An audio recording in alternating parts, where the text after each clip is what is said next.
আমি কষ্ট আছে, অনেক কষ্ট আছে, কিলো করা শেষ কিলো আছে।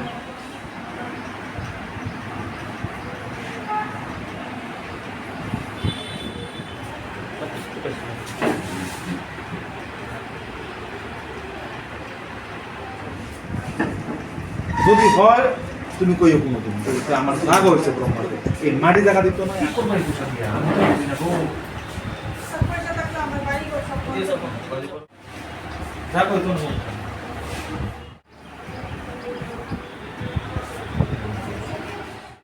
গত কয়েকদিন যাবৎ আমরা ওয়েস্ট ত্রিপুরা জেলা পুলিশ থেকে একটা বিশেষ মুহিম নেওয়া হয় অ্যান্টি ড্রাগসের ব্যাপারে স্পেশালি এবং অ্যান্টি নেশার ব্যাপারে। আপনারা দেখেছেন যে গত কয়েকদিন যাবৎ আমাদের সাব ডিভিশনেই 52 জন 53 জন করে রোজ অ্যারেস্ট হচ্ছে যারা সেবন করে বা যারা ব্যবসা করে, সবার বিরুদ্ধেই স্টার্ন অ্যাকশন আমরা নিচ্ছি আমাদের পুলিশের অথরিটির আদেশে।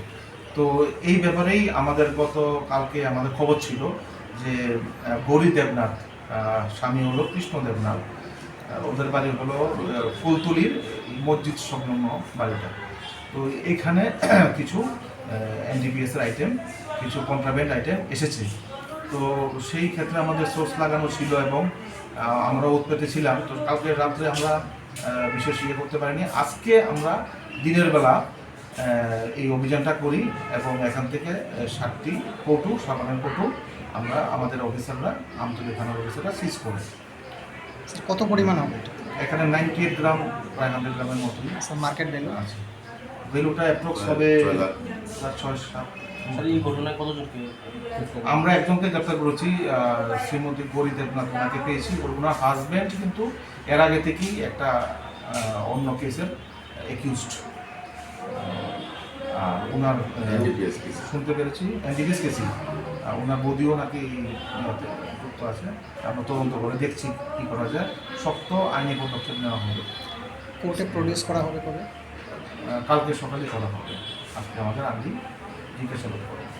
স্যার, যারা এই বিজনেসের সাথে জড়িত আছে তাদের উদ্দেশ্যে কি বার্তা থাকবে আপনার তরফ থেকে?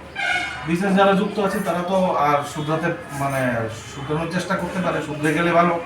আর যদি আমরা কোনো রকম প্রুফ বা লিঙ্ক কিছু পাই, আমরা কিন্তু ওদেরকে করবো।